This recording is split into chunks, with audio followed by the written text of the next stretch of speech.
Bonjour tout le monde et bienvenue dans cette nouvelle vidéo. Aujourd'hui, et comme vous l'avez attendu depuis longtemps, on va parler du RF 200-800 de chez Canon, le fameux téléobjectif à ouverture un peu particulière parce que c'est du 6.3 à 200 mm et f9 à 800 mm. On va parler aujourd'hui des points positifs de cet objectif et des points négatifs évidemment, parce que vous savez que je n'ai pas de langue de bois et quand je dois dire les choses sur des produits, j'aime bien dire le positif mais également le négatif. Pour ceux qui me suivent, vous le savez, je suis photographe animalier et parler de la construction de l'objectif est surtout un point important. Donc avant d'énumérer tous les points positifs et négatifs, on va vite parcourir la construction de celui-ci. Le 200-800 est construit en polycarbonate vulgairement en plastique, donc on a une construction entièrement en plastique sur celui-ci, hormis le collier de trépied qui lui est quand même en aluminium. Tout le reste de la structure est en polycarbonate mais de bonne qualité, c'est-à-dire qu'on sent que l'assemblage est quand même de bonne précision, les bagues sont quand même assez fluides, on retrouve quand même des mouvements qui sont assez naturels, dignes des professionnels de la gamme sérielle. Par contre, c'est surtout au niveau de l'étanchéité, l'objectif est construit comme un sériel au niveau étanchéité. Donc on a une tropicalisation qui est complète sur l'objectif, ce n'est pas des tropicalisations par assemblage, on a vraiment des joints de contact. Et ça c'est vraiment un plus pour tout photographe de sport et d'animalier qui va emmener son objectif dans des conditions soit de neige, de pluie, mais aussi d'humidité, par exemple dans des forêts ou autres lieux qui sont assez humides. Et ça c'est vraiment un plus. Qui dit construction en plastique dit aussi un poids qui est quand même léger. On est sur un objectif qui fait que 2 kg. C'est pas mal pour un 800 mm, même s'il est f9. 2 kg, c'est vraiment pratique quand vous partez en randonnée ou vous partez en voyage, vous faites même un peu de repérage ou simplement parce que vous avez des difficultés à prendre des objectifs lourds. Le fait d'avoir un 800 mm de 2 kg, ça va vraiment vous faciliter la vie. Moi, franchement, c'est ce que j'ai apprécié sur cet objectif, c'est son poids, qui est quand même un gros gain par rapport ne fût-ce qu'à mon 400 mm 2.8 qui lui fait déjà 4 kg. Dernier petit point, c'est son prix. Son prix tourne à l'entour de 2400 € hors promotion. Ça, c'est le prix Canon. Suivant les revendeurs, effectivement, on peut avoir certaines promotions, cashback ou autres. Mais en tout cas, le prix officiel de Canon, c'est 2400 €.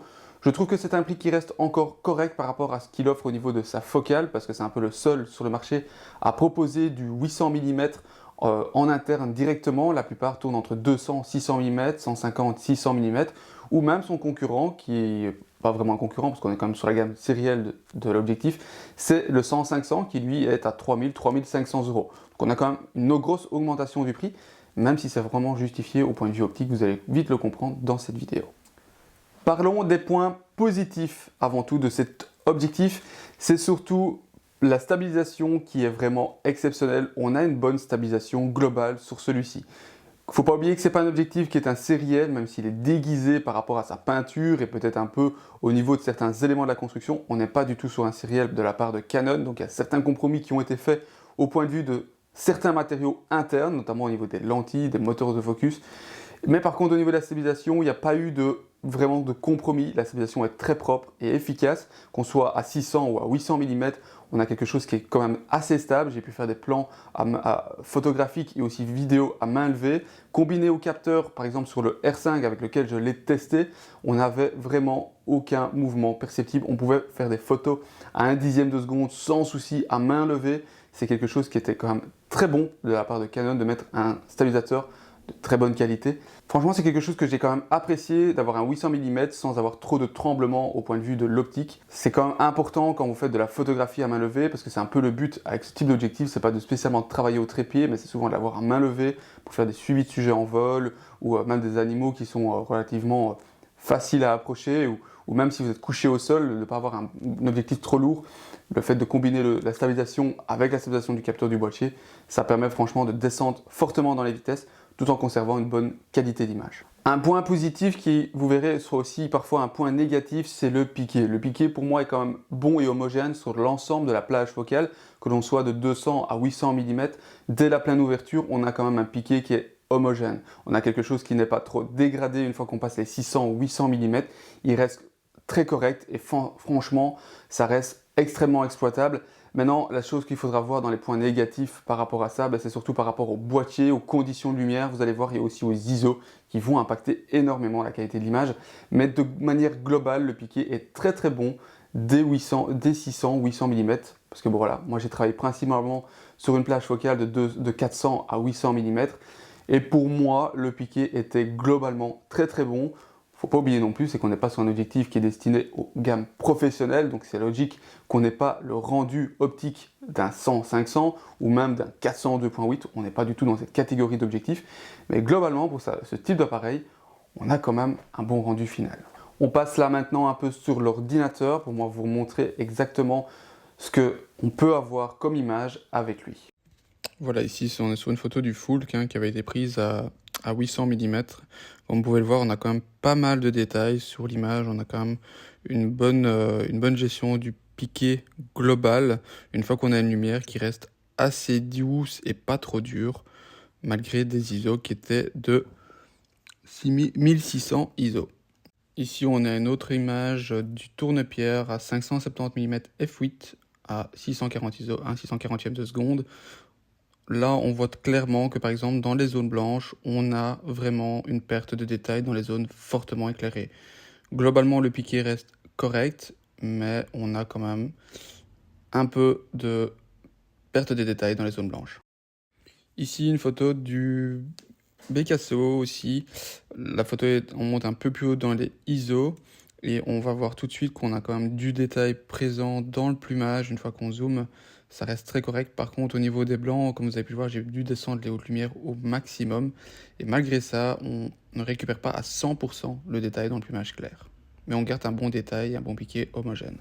Autre gros point positif, mais comme je l'ai dit en début de vidéo, c'est son poids. Le fait qu'il fasse que 2 kg, il reste très léger par rapport à la concurrence. Son gabarit est globalement bien pensé. On a un zoom qui est quand même malgré tout compact et ça c'est pas mal. Les éléments, comme je vous ai dit, sont de bonne manufacture, donc ça va permettre à l'objectif d'avoir globalement une bonne prise en main. Il y a quand même quelques défauts que je reviendrai dans les points négatifs, mais ça reste franchement un très bon objectif. Moi les 2 kg, j'ai vraiment adoré lors de mes balades et de mes randonnées en forêt pour pouvoir le tester. C'était vraiment pratique à transporter, on le sent à peine en main, surtout que moi j'ai un objectif de 4 kg combiné même à mon boîtier qui fait facilement plus d'1 kg. Mais voilà, c'était globalement très positif de travailler avec un objectif aussi léger. Et enfin, dernier point que je trouve quand même très bien de la part de Canon, c'est le fait qu'il soit compatible avec toute la gamme R, même si, attention, c'est un objectif qui va être assez exigeant au point de vue des boîtiers, c'est-à-dire que sur le R5 c'était bon, mais ça, voilà, on n'était pas non plus sur le boîtier 100% parfait pour lui. Par contre sur le R7, là on a encore plus de défauts que sur le R5. C'est un peu logique, on a des capteurs de 45 millions de pixels sur le R5 et sur le R7 c'est un APS-C, donc le capteur est plus petit mais de 32 millions de pixels, ce qui implique vraiment d'avoir un objectif de pointe pour exploiter vraiment à 100% le capteur du R7. Et là le RF200-800 n'y échappe pas malheureusement, il n'est pas des plus optimisé pour ce type de capteur. On va le voir dans la vidéo et surtout dans les points négatifs. Pour embrayer sur les points négatifs de cet objectif, on va parler un peu de l'autofocus. De manière générale, je trouve que l'autofocus se comporte correctement. C'est un autofocus qui est quand même bon, je veux dire, sur l'objectif, en tout cas pour sa gamme, mais il a quand même quelques défauts. Le gros défaut qu'on va avoir sur l'autofocus, c'est son manque de précision. Il a tendance à être pas assez précis sur les sujets, à générer parfois un peu de flou simplement d'AF, donc ça veut dire qu'on lui demande de faire l'autofocus sur l'œil, il va le faire parfois juste un petit peu en retrait ou avant, parce que le moteur n'est pas assez précis pour pouvoir faire un bon autofocus, qui engendre pas mal de déchets avant d'avoir une bonne photo bien nette. Je vous mets un exemple ici d'une photo d'un tourne-pierre, on voit clairement que la mise au point est faite sur le plumage arrière et non sur l'œil, alors que l'autofocus avait bien détecté l'œil sur cette prise de vue. Si j'ai plusieurs photos ici que je fais défiler, pareil, il n'arrive pas à faire le point sur l'œil, sauf sur une ou deux photos. Et pourtant, les réglages d'autofocus sont corrects parce que c'est exactement les mêmes que j'utilise pour le 400 2.8 et j'ai une vitesse suffisante pour éviter les flous de bouger sur l'objectif. Mais il a vraiment du mal à calculer la zone d'autofocus nécessaire. Mais aussi, j'ai retrouvé un peu de lenteur dans celui-ci et de perte de sujet. Il a tendance à vite perdre le sujet ou le contraste et donc du coup, il commence un peu à pomper vers l'arrière ou l'avant-plan. Ce qui est assez problématique, c'est un peu dû aussi au fait qu'on a quand même une très longue focale et donc l'autofocus va d'office manquer un peu de précision une fois qu'on passe les 600 et 800 mm. Mais voilà. Le gros point noir par rapport à ça aussi, c'est la bague de mise au point. La bague de mise au point sur l'autofocus, sur l'objectif, est très petite. Elle est construite aussi dans la même matière que le fût global, donc on a du mal à la distinguer déjà avec les doigts, mais alors là, si vous mettez une paire de gants pendant l'hiver, parce que moi j'ai testé en plein hiver, c'est très problématique parce que je cherche la bague de mise au point, je ne la trouve pas. Combiné à ça en plus, au fait qu'elle est vraiment très proche du boîtier, et donc du coup on a une perte d'équilibre avec l'objectif parce qu'on doit ramener la main au plus près, et ça a tendance à faire descendre un peu l'avant de l'objectif, et quand vous êtes à 800 mm, ben, ça pardonne pas. Et dernier point qui va handicaper un peu cette bague d'autofocus, c'est sa dureté. Elle est assez dure, combinée au moteur électronique de mise au point, parce qu'elle est gérée par le moteur électronique, ce qui lui manque un peu de fluidité et de feeling. Moi, j'ai pas le même feeling qu'avec une bague de mise au point mécanique, qui elle est très précise, qui est plus douce.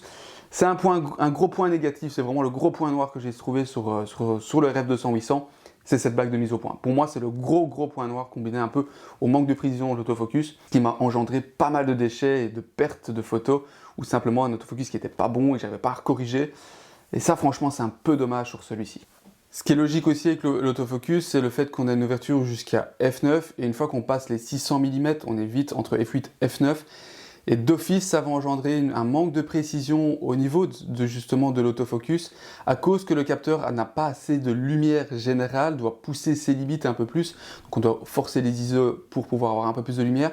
Et du coup, le couple boîtier-objectif va avoir un peu plus de mal à faire le point où il faut, dû au manque de lumière qui va venir un peu parasiter et un peu altérer la qualité de celui-ci. Parlons d'un autre point qui a été malgré tout positif sur la plupart des reviews que j'ai pu voir, ou même des comptes rendus de la presse en manière générale, c'est les aberrations chromatiques. Pour moi, je vais un peu aller à l'inverse de celle-ci. Les aberrations chromatiques sont quand même assez marquées sur l'objectif, une fois les 400 à 800 mm, et puis on zoome d'office, puis on en aura. Malgré l'ouverture de f9, on en a quand même qui sont présentes. De plus, c'est vraiment marqué dans les zones qui sont souvent fort éclairées. Et même parfois sur le sujet, si le sujet est blanc, par exemple comme des bécassos, la tête d'un foulque, ou même parfois certaines espèces comme les mouettes ou autres, on va vraiment avoir un effet de violacé sur l'image. Le contour va vraiment être très clair et précis. Et le gros point négatif, c'est qu'au point de vue des hautes lumières, l'objectif est vraiment pas précis. On a vraiment un gommage des détails et un voile blanc qui vient se dessiner sur l'ensemble des sujets. Et en post-production, c'est compliqué d'aller le retravailler parce que même si on baisse les hautes lumières, on est obligé parfois de baisser l'exposition, travailler avec vraiment des pinceaux de retouche ou des calques pour vraiment aller gommer un peu ces imperfections et essayer de récupérer du détail. Et c'est parfois très compliqué, chose que je n'ai pas du tout avec mon 400 2.8 ou même avec le RF 100-500 par exemple. Chose que j'ai remarqué aussi, c'est par rapport au R7 et au R5, c'est qu'on a une grosse baisse de qualité générale sur le piqué de l'objectif. On a une grosse perte de détails malgré des ISO qui ne restent pas toujours très élevés. Par exemple ici, un pigeon ramier à 1600 ISO, on voit clairement qu'on a une image qui n'est pas du tout piquée, elle est assez floue naturellement. Et donc j'ai constaté ça même sur l'ensemble des photos, on perd énormément en qualité. On a un grain qui apparaît vraiment dans le détail. Par exemple ici 1250 ISO aussi sur une poule d'eau. C'est vraiment très différent par rapport au R5. Pareil ici sur ce canard, on a vraiment une baisse de qualité générale. Ça reste très bon, mais quand même, ça reste assez faible par rapport au R5. C'est aussi des choses qui s'accentuent encore plus, j'ai remarqué, avec le R7. Le R7 a tendance à avoir encore un peu plus d'aberrations chromatiques. Et elles sont un peu plus marquées, on gomme un peu plus vite le détail. C'est dû sûrement au capteur APS-C. Mais voilà, c'est des choses qu'il faut vraiment prendre en compte si vous travaillez en pleine lumière, à lumière dure. Attention aux aberrations chromatiques parce qu'elles sont quand même assez présentes et on pourra facilement gommer le détail sur les sujets. Chose aussi qu'il faut retenir un peu là-dessus, c'est la montée en ISO. La montée en ISO va quand même être fortement impactée due à l'ouverture de l'objectif parce que comme je vous le disais, une fois 200 mm, on est déjà à 6.3 dès le départ. Une fois qu'on arrive à 400, on commence déjà à frôler les f8. 600, on est à f8 et f9 pour les 600-800 mm. Ce qui implique une montée en ISO quand même conséquente pour la plupart des boîtiers. Par titre d'exemple, quand on fait de la photographie d'oiseaux, on a besoin d'une certaine vitesse. On va clairement pas shooter un dixième de seconde, on va d'office monter un 500e, un millième, parfois même presque un 2 millième si les oiseaux ont tendance à vite se déplacer au sol, comme les bécassos ou autres que je suivais parce qu'ils avaient tendance à courir sur la plage.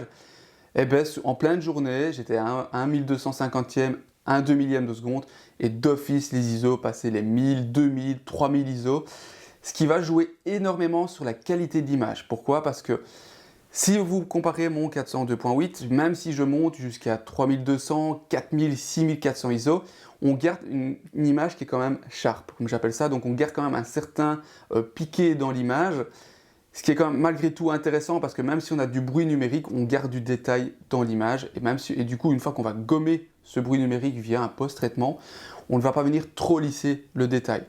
Sur le RF200-800, une fois qu'on monte très haut dans les ISO, on perd un peu de ce sharp et on a une image qui est fort graineuse, où on a limite un effet de gravier sur l'image qui vient clairement gommer un peu la qualité finale de celle-ci.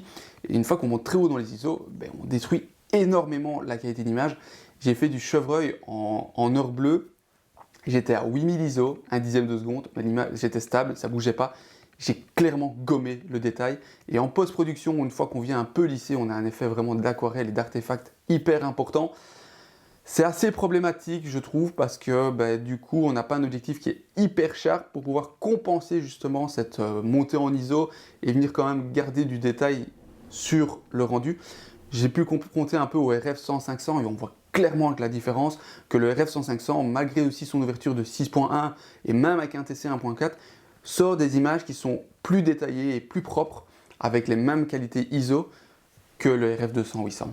Maintenant, c'est un peu logique aussi de la part de cet objectif. On n'est pas sur un professionnel, on n'est pas sur un RF qui coûte, comme le 100-500 qui coûte 1000 € plus cher. On n'est pas non plus sur des objectifs fixes. Les objectifs fixes d'office vont être un peu plus piqués parce qu'il n'y a pas besoin de travailler sur tout le système zoom qui a tendance à dégrader un peu l'image, parce que ces objectifs généralement sont très bons de 200 à 600 mm et un peu moins vers la fin des focales, même si le RF globalement reste très bon et a une luminosité assez correcte. Il ne faut pas oublier, c'est qu'on n'est pas sur un objectif qui est typé professionnel, on reste sur une gamme débutant ou amateur averti. C'est un objectif qui va s'adresser aux gens qui débutent dans la photo de sport ou animalière et qui cherchent à avoir de très longues focales, ou des personnes qui vont faire de la randonnée ou de la billboat, ou qui vont partir par exemple comme au lac du Der et pouvoir faire des photos de sujets qui sont loin, en ayant quand même une bonne qualité générale d'image. Il ne faut pas oublier non plus, c'est que le 200-800 est le seul dans sa catégorie, et d'office on devait avoir un compromis entre l'ouverture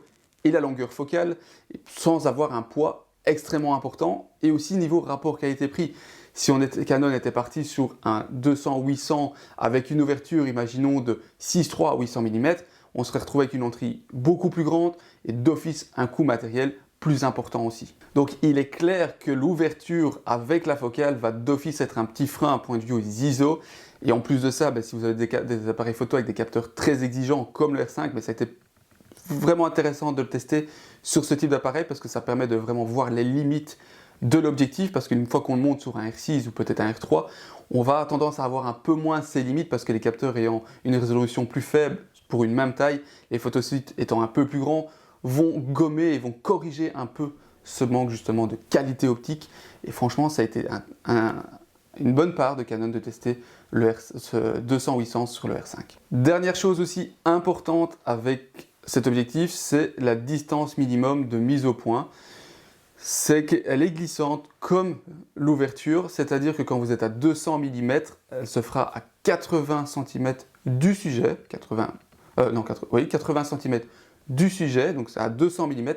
Et une fois que vous allez aller chercher les 800 mm, elle est là par contre à 3,30 m. C'est un peu dommage parce que si elle avait été un peu plus courte et qu'elle resterait, d'une moyenne de 1,20 m à peut-être 2 m, on aurait pu faire un peu de proxy avec lui. Mais remettons les choses dans le contexte. Si par exemple je prends mon 402.8 qui fait lui la mise au point à minimum à 2,70 m, quand je mets le TC x2, donc un 800 mm 5.6, je suis à 2,70 m. Donc c'est pas non plus énorme. On garde quand même, on a juste 50 cm en moins. Mais ça peut être sympa pour les petits oiseaux s'ils viennent assez proches, de pouvoir faire une mise au point un peu plus proche pour avoir plus de détails, avoir un plan plus grand peut-être, qui prenne plus de place dans le cadre. Ça aurait pu être sympa, mais voilà. C'est un petit compromis aussi qu'on doit faire sur cet objectif, qui est à la fois handicapant, sans l'être. C'est juste qu'il faut penser, qu'il faut parfois reculer si on fait des sujets au 800 mm par rapport à 200 mm. Voilà, il faut simplement un peu dézoomer, compenser peut-être avec un crop ou ce genre de choses. Mais voilà, moi c'est quelque chose que je trouve un peu dommage, c'est qu'elle ne soit pas assez fixe et on a vraiment une plage très très large par rapport à ça.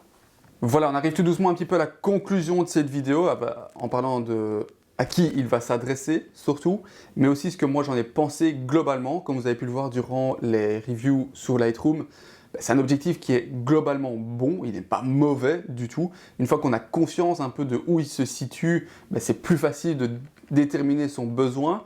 Pour moi, c'est un objectif qui va vraiment être pour les personnes qui ont soit un RF, déjà des 150-600, mais qui ne cherchent pas spécialement une meilleure qualité d'image, mais qui cherchent surtout une meilleure longueur focale et qui cherchent quelque chose de plus que 600 mm. C'est là le réel avantage parce qu'on reste dans une qualité optique qui est globalement similaire au 150-600, même si on reste supérieur sur le marché. Ça reste globalement similaire. On est un peu, en tout cas, dans cette même gamme d'objectifs, mais à monture RF. Donc globalement, si vous êtes quelqu'un qui veut remplacer une focale fixe, clairement non. On peut le compléter avec lui. Si vous êtes quelqu'un qui veut remplacer un 100-500, je vous dirais non. Gardez votre 100-500 et mettez peut-être un multiplicateur 1.4, mais ne partez pas sur les RF 200-800 parce qu'on n'est pas du tout dans la même gamme d'objectifs, la même gamme de qualité d'image et surtout la même gamme de construction de lentilles. Les lentilles sont mieux travaillées sur les aberrations chromatiques sur le RF 100-500 par rapport au 200-800 et le rendu optique est clairement au-dessus sur le 100-500.